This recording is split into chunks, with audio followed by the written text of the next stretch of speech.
Payments, even though it doesn't sound like it, is a very, very exciting topic right now for multiple different reasons. First of all, you see this huge growth in stablecoins due to the regulatory clarity from over a year ago now. Lots of demand.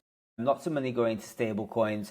There's demand for payments for agents, right? For AI, for all sorts of other things that haven't existed until now. There's a lot of stuff happening in the payments world, and obviously you guys are a very big part of it because, amongst other things, you manage to a great extent the payments infrastructure for Polymarket, which had its best ever month last month. So tell me a little bit more about this. What does this mean? Fully vertically integrated payment stack. What is that? Yeah, so I think if you think of what today's payments look like, right, you've got kind of like the settlement layer of like kind of like the Swift infrastructure. You've got the credit card networks, and then you've got like everything else that's built on top of it, right? You talked about like a card payment, and you're probably talking about like 7 different like players that this is like running through. That is something that obviously has led to where we're at today, which is cross-border payments that take days, cost a bunch of money. You don't know where your payments are. Everything that we've heard like a million times around like the experience and felt frankly as an experience. And I think the coolest thing about today's kind of where payments are at is we have an opportunity to change that completely and turn cross-border payments into the same feeling as domestic payments. And when we look at like how we do that, the easiest thing to do is share one global ledger for all payments around the world. And suddenly it's going to be much easier to transact. And so that's the whole idea behind why you'd want to use stablecoins on a blockchain is you now have the ability to move that money and everyone's using the same network. They don't need to talk to each other. It's just one network. And that's great, but when you talk to anyone who currently wants to integrate stablecoins and use them, they're actually completely lost. And the reason is while you can have like one settlement layer that handles everything, you still have lots of components you need to like make this happen. So you've got the blockchain, then you've got a wallet, right? You could think of it as your equivalent to an account as you like have a wallet. And now you can hold your funds, you can send your funds, you can receive funds.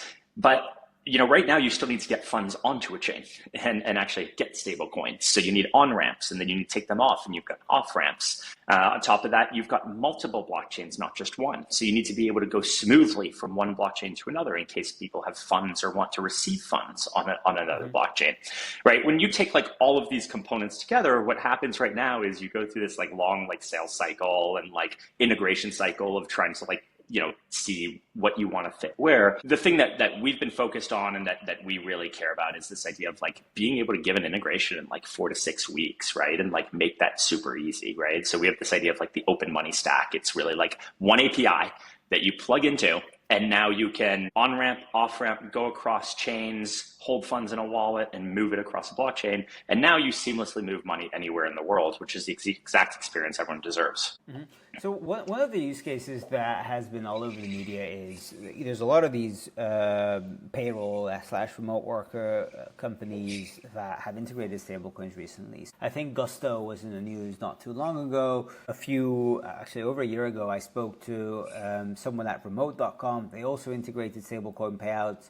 They all claim it's due to consumer demand. Walk me through a little bit like the problem that a customer like this would have and what you're trying to solve for. Yeah. So it's funny that you bring this kind of customer up. We're actually talking to one right now who we're about to sign. And literally the reason we're signing is because of one vertically integrated stack, because it is just easy for them. And so what they're trying to solve, right, is they've got a bunch of customers who are paying people all around the world, right? You think of like a Deal or Toku, remote.com, like they usually, they're an EOR, right? And so like the whole idea is like people don't want to set up entities all around the world. So, the EORs take care of that. They hire the employees. But the thing is, this is usually done because you've got employees in 10, 20, 30, 40 different countries. And they all need to receive payments. And those payments all use different rails of some sort, different currencies, so on and so forth. And so when you're talking about like actually doing those payments, well, first you need to get, funds from the company itself that is actually like using those employees to the EOR. Then the EOR needs to actually like be able to like pay them out. And then they need to do it in the correct currency, so on and so forth. with stablecoins, and so you need to like time that all correctly. With stablecoins, you can obviously just send that to a wallet that is held by the person. They receive it immediately, no delays, no complications as to like what that looks like. And so that's really like the interest, and it's the same idea on like any kind of like mass payout. Is if you can do that in stablecoins, it's going to be much easier than like trying to figure out the local rails in every country where you need to send money. Mm-hmm. Okay, I mean, that part of it is clear, right? Like, ideally, everyone wants the sort of solution where you can like plug and play and immediately you can offer everything to everyone. But we all know this is really complicated. You know, for example, like just last month, I had to send $30, $32, I think, to Costa Rica to pay for some expense. I used one of the, prime fintechs. I'm going to name them. It's Wise. They're supposed to be very cost competitive. It cost me $8. Cost me $8 to send $32. Super, super expensive. Do you guys have a solution for that now? Is there something you or one of your customers offer that could help me deal with a less transited corridor like that? Because it's all good, well and good to talk about fully integrated payments corridor, but at the end of the day, there's, hundreds of jurisdictions, super complicated to offer the same service to everyone. What's your solution to this? Yeah, so we currently actually stay away from like the B2C relationship, right? So for us, it's like a B2B relationship. So for us, it's, hey, you've got a app that wants to make remittances easier. What they're going to do is they would take, our open money stack, they would integrate it. And now when you go to that app, all you need to do is say, hey, I want to send, $50, $100 back home. And you just select which way you do it. One of the cool things actually in one of the acquisitions that we're making is a company called CoinMe. They actually have like fiat, like physical cash on ramps. This is really interesting for like remittance use cases. They also have like electronic like on ramps. And so you can go to a Walmart or a Walgreens and you can, give the cashier, $100 in cash, scan a barcode, and you're going to get a stable-coin that you can then send home. And this is going to cost you a few bucks, significantly less than $8, and the money now appears back home. Now, that's like one option. The other option is just, hey, I've got money in my bank account and I want to send it. And so, you can debit that bank account. Remittance platform using the open money stack can convert that into stable coins. You send the stable coin back home, and then the remittance platform helps your family member off ramp it. Now, this last component is the thing that I'm like particularly interested in. We need to create an environment where that family member doesn't need to off ramp it. Right. So ultimately what you end up wanting, and you fast forward, and this is like my view in 10 years from now, where we definitely will be, is that family member is not going to need to take that and pay a fee to off ramp it. They're just going to have it on the chain, and they're going to be able to like pay for groceries or whatever it ends up being, or they just want to like hold it and earn interest, and they're going to deposit it into a DeFi protocol or hold an RWA or something like that. But that's generally like the flow and how like the open money stack can help that. Got it. Okay, so let's come up with a slightly different example. Let's say the CoinMe acquisition goes through, everything goes perfectly well, and a few months from now, I hit you up, I message you and I say, hey Marc, I want to start a non-custodial neobank app in Costa Rica. I want people to be able to receive money from abroad, send money abroad, convert to local currency, integrate with the local sort of P2P payment, like PIX-like system that they have there, and also be able to at some point buy the S&P 500 or whatever. At that point, does it mean that given the open money stack, you guys will be able to say, hey, right, here's the one API that you need to do all of that. Let's go, let's do it. Is that what the vision is? It's the whole vision. That's the exact idea. Is in less than 6 months from now, if you start a neobank, you will be able to plug into that one API and do everything that you just said. Okay, but so I'm going to do this annoying example for a bit. Okay, but who's going to custody the fiat Costa Rican colones? Do you have a solution for that via CoinMe? Do they have a local banking partner? What are the nitty-gritty details? Because there's so many of these nitty-gritty details, right? There's, Costa Rica is one thing, but there's hundreds of countries. Yeah. So there's going to be a few ways to do this. So first you were talking about non-custodial. So interesting thing is, CoinMe is a custodial solution. We also acquired a company called Sequence, which has a non-custodial wallet. right? Yeah. So that'll be integrated into the stack. So general idea would be you would use our Open Money Stack API, and you won't know that it's Sequence or CoinMe under the hood anymore. What will be irrelevant? You will say, I want to, send, $50 to this person, and so you will, send your $50 and mint a stable coin that will be in your non-custodial wallet. The signing of I want to send this money will constitute the signing in your non-custodial wallet, right? There's no reason you need to sign another transaction as part of that. So that stable coin now gets sent to the recipient. Now, I don't think we'll have this ready in 6 months, but shortly after we probably will. There's no two options that you could do. Number one is you've sent it to just another non-custodial wallet over there. You've given an option to do whatever they want with it. Doesn't matter. They can do whatever they want. Not obviously a good user experience for the recipient, which is problematic. Option number two, there's probably actually three options that I should run through. Option number two is you've actually sent a link to a Sequence wallet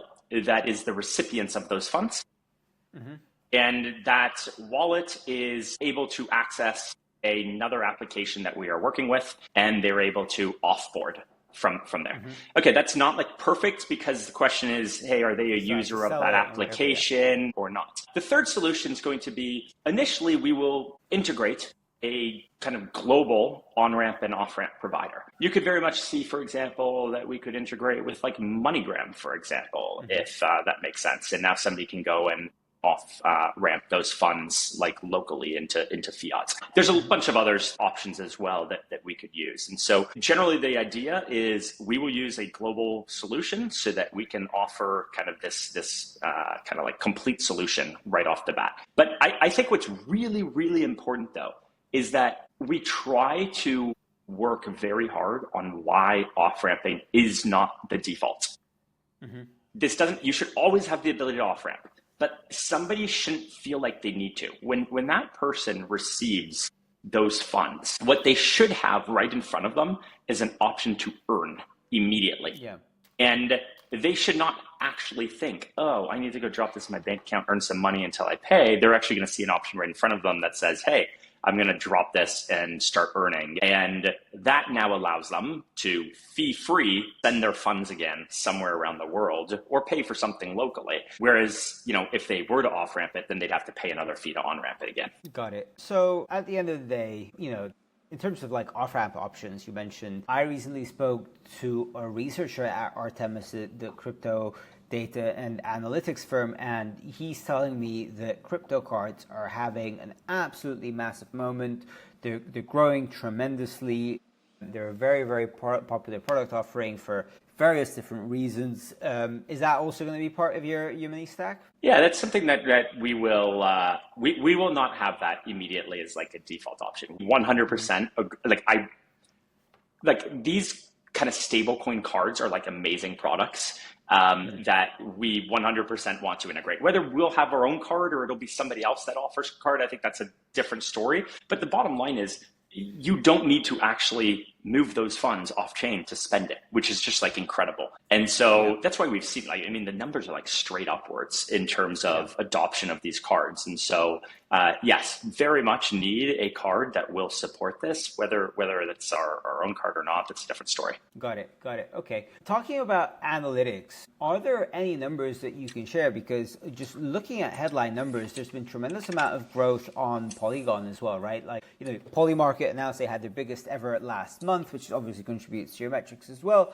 But in addition to that, in my research, I found that, from January 2025 to January 2026, according to one source, payment transfers are up 523%. Is that correct? Are you guys really seeing such a phenomenal growth? Yeah, it's very significant growth. I think January is the first month where we hit over $2 billion of just payment volumes just within applications. So there's also P2P payment volumes, but I'm talking about payment volumes through TazzaPay, things like Avinia, Rio, Blind Pay, things like Revolut. And so these are just through applications. On top of that, you've got all of the, obviously just P2P direct payments.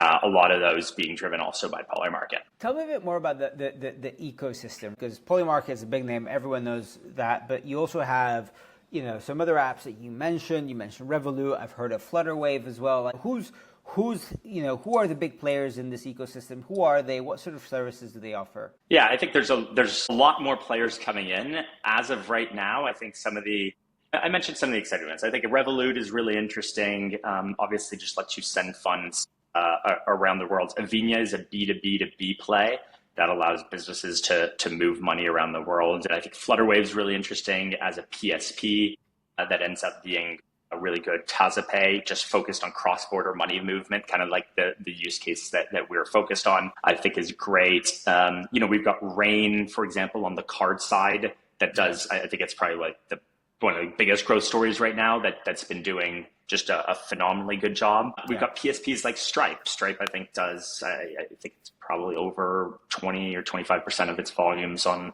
Polygon. There's the payroll side of things, and EOR side of things. So Toku went live recently. That was another really interesting one. So it's a really broad set of use cases. And one of the things that we intentionally do is focus on like a broad range of use cases, because that is actually valuable in the ecosystem. What we find a lot is that, you know, a partner wants to come into the ecosystem and wants to find somebody else that they can work with. And the breadth of the ecosystem is what allows that to happen. One of the areas where we've actually done this, I think, particularly well is actually non-USD stablecoins. So like, I think we all know that like USD stablecoins dominate by far the market. But I think we consistently do over 70 or 75% of all non-USD stablecoin volumes on Polygon. And it's something that's been a huge part of our focus from like BLR to JPY. And this is something that's like a thing that like doesn't drive crazy volumes, but it drives really strong like partnership opportunities. Is there demand for non-USD stablecoins? I remember I was at a dinner a few years ago with Paolo Arduino, who's now the CEO of Tether, and he basically told me that, you know, most of the demand for non-USD stablecoins effectively comes from regulators who are worried that the dollar is going to displace their local currency. That was a few years ago now. So, you know, has that changed? You know, is it the case that you're seeing demand from your partners in terms of, yeah, we want to be able to offer non-USD stablecoins? Yeah, I think there's no doubt that it started that all stablecoin movement was just trading, like period. Yeah. And given that trading is pretty much always dollar denominated, you end up seeing just massive growth in US dollar denominated stablecoins. I think the interesting things with non-USD stablecoins is that because they're not used for that use case, they're pretty consistently used for like real use cases. So like JPYC is a good one that like it's actually used for like merchant payments. They use them for like card top-ups. I think there's a Tria card, the card that uses like JPYC as like one option under the hood that's really, really interesting. And so I've found that like the non-USD stablecoins have more like real world usage than the USD ones because there's nothing else to do with them other than actually use them for real use. With the one exception being just typical FX flows. But that's a massive use case given that FX flows are like $7 trillion day flows. It's crazy. Yeah, it's real use cases is the really interesting thing about these. Cool.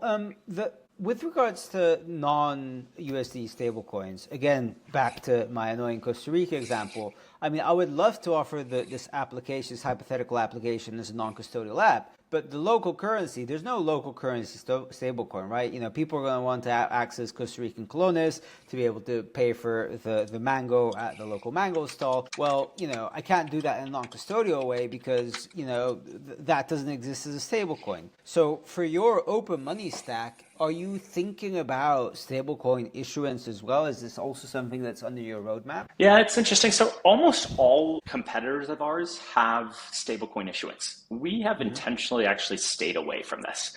Our view is, hey, there's enough of them already. If you want stablecoin issued, you can do that easily. But also, like I think there's a lot of very high quality stablecoins already, and we don't need to like compete with them. They're just the form of money. We're not in the business of like the money. We're in the business of moving the money. And so we do not have it. I mean, it's really interesting when I think about like these unique use cases. The hard part about that, right, is that as much as, I'd love to be able to support like local Costa Ricans, the demand for it, right, just isn't sufficient right now. But fast forward 5 or 10 years from now, when I truly believe all money will be on chain, you will have a, Colonis stablecoin without a doubt. It would be shocking if there wasn't. One of the interesting things is if all money moves on chain, and you guys, I think, have some of the largest quote unquote real world distribution networks. There's a ton of people using Polygon for quote unquote real payments. Then if all money moves on chain, then how do I deal with the fact that as of right now, blockchains are very much public, right? Because, it's one thing for me to be spotting the sharps on Polymarket, but if I'm getting my payroll there, and then I'm using my crypto card to transact on chain, then all of a sudden, the person I just bought a mango from can see what my annual salary is, Yeah. What are you guys thinking about this? Yeah. So a couple things. So first, you can already do confidential payments on Polygon today. Railgun is a privacy application available on Polygon, and if you wanted to use it, you could. Now, I say that a little flippantly because it's not integrated in a way that makes it easy for somebody to actually use it. That is very much something you will see happen very soon on Polygon. You will have like deep integrations into the open money stack of like confidential payments. It's very core, and we'll actually offer it in like multiple different ways.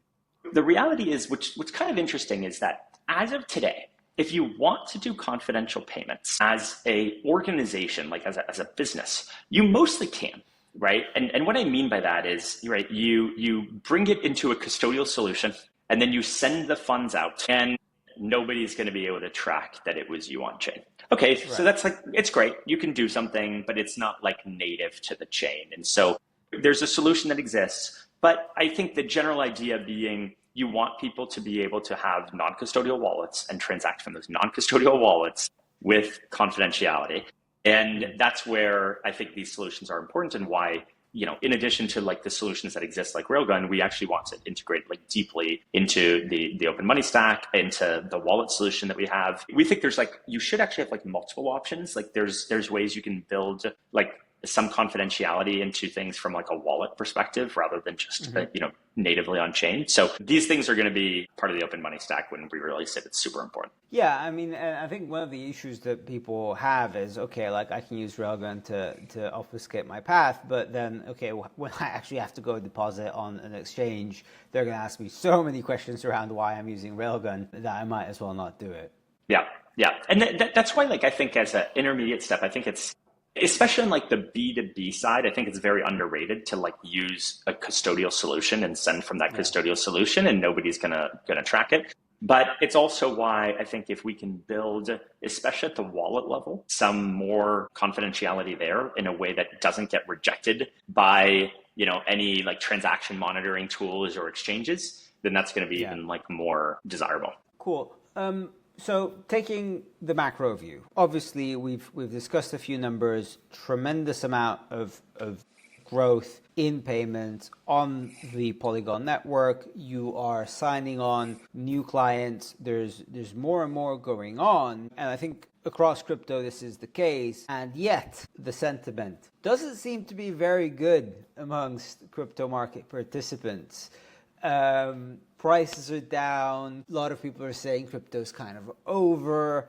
What would you say to that? From the CEO's chair, what's your view on this? I mean, blockchains are one of those revolutionary technologies that exists, like, period. It allows you to do things that you just straight up cannot do in a centralized way. And the question is just, do you value those things or not, right? And I think there's like two kind of, maybe even three groups that you could throw this in.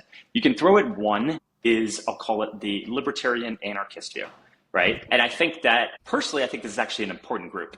The ability to actually survive nation state attacks, have hard money in the form of Bitcoin that can be used on any circumstances that is out of the control of the state. I think that needs to exist. truly, I do think it is a great check on governments to have something that they cannot control at all that has value, that is in the hands of people. I think that's great. Okay, that is not driving value in the crypto ecosystem in a way that like people want, but it is societal value. Okay, then you've got the second group of things that I'll put in the category of what most of crypto has been, which is gambling and trading and degeneracy of one way or another. The reality is, for the exact same reasons as the first one, is blockchains are very good at that. It lets you do this in a permissionless way, whatever you want. It's very hard to stop you in doing it. Native money is the core feature of a blockchain. And, you can make money go up. And people like that again, a lot. And the thing is with that part is this is not unique to crypto. I mean, go look at GameStop, go look at, frankly, all the options traders who have no freaking clue what they're doing and are just gambling on all the apps that exist out there. I mean, our society is basically one big gambling ring at this point from my perspective. And blockchains just do that better, frankly, than anything else. And then there's like a third category that blockchains are good for. And they all come back to like the roots of what blockchains are good for. They're permissionless, global networks, and these are really good for moving money. And that is why stablecoins have taken off. And so I think when you look at it, everyone could put their own lens into it. But blockchains are doing really well at being anarchist tool, a tool for degeneracy that the world wants, and a tool for money movement that can revolutionize the way that we actually move money. All three of those things, for completely different reasons and to completely different people, are incredibly valuable, and you can't do them without blockchains. And so I think there's a ton of value here. And the question is just, what's the, how do you see that value? And most people just see it through like token price up or down. And that's like their like view of it. If you just back up and you look at like, what's the technology actually enabling? It's enabling like a lot of things that we would not be able to do without it. Yeah. And by the way, I didn't even touch on agents, by the way. I don't know how I missed that, but like, to me, it's absurd if anyone does not believe that like agents are not going to be transacting in stablecoins or crypto of some form. It's like the native money of the internet that they need so that they don't run into issues when they're trying to pay and can just execute the transactions they want to execute in a seamless way. It's the easiest, most symbiotic relationship you can imagine, and it's going to explode. And the question is just when. All right, let's talk about agents, because I think that's a super hot topic. Agents are, they've become a big part of how I do my work, and eventually they're going to need to transact, right? Because I can give it my virtual credit card details. I don't love doing it, and then I usually set them up on APIs, which they often spend all of the balance on. What are you seeing that's exciting in the world of agents? Because I think solving payments for them, that's a huge market right there. Yeah, I actually think it's the most boring thing that is the most exciting thing, which is controls around wallets, right? So how much can your agent spend under what circumstances, when, like, these are all things that like through like smart contract wallets you can completely control, right? So like this is something we're working on a lot with the wallets we acquired from Sequence. Is like we will be releasing like a set of like tools that allow you to use the Sequence wallet, and like you will be able to just tell your agent, hey, I only want you to be able to spend like 40 USDC. And the wallet will only allow the spending of 40 USDC in a 24-hour period, for example. To me, this is like the most important thing we can do right now, because I've seen so many stories of agents just spending like a boatload of money and having no idea what they're doing. But like, if you can go, because we're still in an experimentation phase, if we're being realistic, right? And so you need to be able to like experiment safely with it, which I think you can do with that. That experimentation is going to teach us, obviously, from like an agent's perspective, like what they need, what we need to do better. And to me, this is all about like controls around wallets. Once you actually solve that, now you start really looking at like just what is the best way to pay, through what kind of protocol enables it well. I think this is where like X becomes like really, really interesting, so that you can kind of facilitate payments in a smooth way through kind of an API call. So yeah, that's kind of like how I see it playing out. But I think ultimately like the wallets is the most important part to solve right now, even though it's like boring. Have you guys had any, I know it's very much experimentation phase, but have you guys had any fun use cases slash games slash pilots slash projects internally with people in the team kind of playing around with wallets, with agents, spinning up a wallet, giving the agent a certain amount of permissions? What sort of cool, unexpected things have you seen in this space? Yeah, I'd say it's more like what we've done internally has been more basic of like, let's get everyone on board with AI, like period, more than that. I did see a cool tweet from someone at OpenAI who said, my Open Claude just sent, I can't remember what it was, how much from Solana to Polygon to buy a X subscription for me. So that was like pretty neat. I was like, that's a great use case. Use Polygon for that a little bit more. But yeah, that's nothing like revolutionary. To be frank, I think we had two guys who on Maltbook. Was it called Maltbook? Yeah, Maltbook. Who had an interaction where their agents were one was trying to sell its secret information, and in exchange for like $1 or something like that. And the agent ends up sending the dollar, and then the agent in response was like, here's your secret information, just post it publicly. It's like phenomenal. That's probably like the most interesting one I've seen internally, actually, when I think about it. Nice. One other thing I'm kind of curious about, because I've always wondered this about Polygon, like you're a company, there's a blockchain, there's a token, there's token holders, there's employees, there's a lot of different participants, a lot of different roles, a lot of different hats. How do you juggle this internally? The fact that there's so many stakeholders, so many expectations, so many, it's hard enough to run a company. Blockchain is a different thing. Token holders, investors, equity holders, employees, that's a different thing. How do you deal with all this? Yeah, I mean, I'll give you the boring answer. It's like mission. It's, hey, we're here to execute on a mission. Go execute on that mission. Our mission's to move all money on chain. So let's go move all money on chain. And like, you're going to hear tons of things like, somebody tweeting, Marc, you suck, you're a scammer. I mean, I get that one all the time. Like who cares? Exactly. Like just how do you deal with that? Because I'm sure that there's no other B2B payments CEO that gets that level of volume of people on Twitter shouting at them. All I think is, well, I'm lucky I'm not our founder Sandeep, because he gets 10x more than me.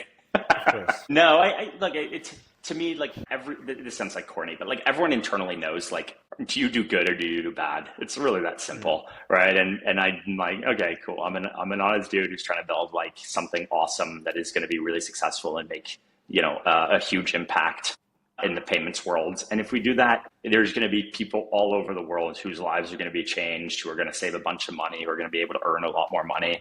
And I don't know, the other stuff's just noise. It's kind of like, who cares? People will be people. I expect the stupidity out of people is generally kind of how I think about things. And so they will do stupid things, they will say stupid things, and yeah, it's fine. Got it. Okay, is there anything else that we haven't discussed that you want to touch upon before we wrap things up? No, I think in general, this was an awesome conversation. I think maybe the only one is maybe Polymarket. I mean, Polymarket going crazy is probably talking about it too much. But I mean, I think record volumes. I think we've literally tripled the throughput on Polygon in the last 6 months to be able to like handle all of that volume while keeping fees low, which is super, super cool. I think it's like probably pretty accurate to say I don't know that there's another blockchain that could actually handle what Polymarket is doing right now, which is cool. I think some might say they can, but if you actually test it, it's a different story. And so now we just, they're going to keep growing. So we just need to keep increasing that throughput. And it's really cool to see max fees we've ever earned on the chain, like going really well. But it's so cool to see an app that grew up on Polygon from 4 years ago to become what Polymarket is today. And honestly, I think the thing people miss is like the story around like, Shane's grit around this. I mean, I was like the first lawyer for Polymarket. Like I used to be a lawyer before being CEO. I was like literally Shane's first like outside counsel. And so used to work with him. And he's been through so much crap from the legal perspective and really struggled for a long time. And look at where they're at now. It's kind of crazy. It's cool. I talk about Polymarket all the time, and I write a few stories here and there. It's like, oh, like this insider wallet seemed to know about whatever, and there's these are always very controversial topics, and people get all the clicks and all the terrible insiders, whatever. But I do think I have a tremendous amount of respect for Shane and Polymarket because of like the ridiculous amount of grit, as you said. Shane was in my DMs in 2020. I was one of the first, maybe not one of the first, but I was an early Polymarket customer. I was trading there in 2020. He was in my DMs. He read something I wrote about the sort of like, at the time they had some sort of AMM system. I wrote something about it. He reached out. He started chatting to me, always asking what he could do to make the platform better, to get me to trade more. Incredible persistence, incredible grit, and a lot of the design decisions and things that he did seem to be very prescient as well, right? Like, for instance, the fact that Polymarket, you log in with an email. In 2020, that was heresy, right? You're supposed to click with your MetaMask account, and then it's so good that he didn't do that, because at the time I thought, oh, this is against crypto ethos. But when I started logging back in again, I didn't have to look for that whatever wallet from a million years ago. So it's so prescient in terms of like user experience, how to build things to make it easy for users, but also just the understanding. The thing that I failed to understand, and it's a bit of a rant for me, but what I completely missed is the Polymarket is not just quote unquote prediction market. It's a media product. That's what I completely miss about the Polymarket story. And that's what he was very, very clever to look at and exploit. And basically what that means is on all news channels / newsrooms in the world today, they're looking at something that's happening on Polygon, which I think is pretty cool because you guys are powering it. Yeah, it is super, super cool. I think you touched on something that's really interesting, which is really controversial, but interesting. This idea of like kind of insider knowledge around prediction markets. I think that like maybe controversial take. So I think one thing's really important. So people know like insider trading from securities laws, and they think that it applies the same thing in the context of commodities but that's not actually true. It's a completely different set of laws that apply differently. And so I would never say do something unlawful. So I give that context if the laws are very different there. But like if you don't have insider information, prediction markets are useless. The whole point is that like, because the second nobody has inside information, everyone's just gambling on things they know nothing about. But it's the person who, walked next to the stadium when somebody walked in and saw that his leg was not in the cast and is going to play in a game. It's that kind of person that goes and places a bet that actually moves the direction of the market in a way that is actually relevant because it's informed. The second it's not informed, it's a relatively like useless market. So I'm like a very big believer that like prediction markets are actually a great form of information, but they're only a great form of information if somebody has information that others do not have. As long as it's like lawfully obtained information, then that's fantastic. And good thing is like commodities laws allow for that. And so people can trade on it, and you can have these awesome markets that inform people all around the world, and people can have fun and be informed at the same time. It's super cool. No, I agree. I actually, I have a bit of a controversial take on that as well. Like I think, even for equity markets, I'm very well aware of the law, but I find that it's probably unenforceable. Like if you look on chain, you will see that there's a lot of people that seem to know earnings before they come out the day before, and for equities, and that's completely legal. But how do you enforce, one of these things? It would be a lot better to impose sort of transparency rules around, okay, if you know this stuff, then you have to, disclose your transactions, whereas now everyone tries to obfuscate. All right, let's wrap it up here. Marc, it's been a lot of fun. Good chatting with you. Thanks for everything. Same, really enjoyed it. Thank you. All right.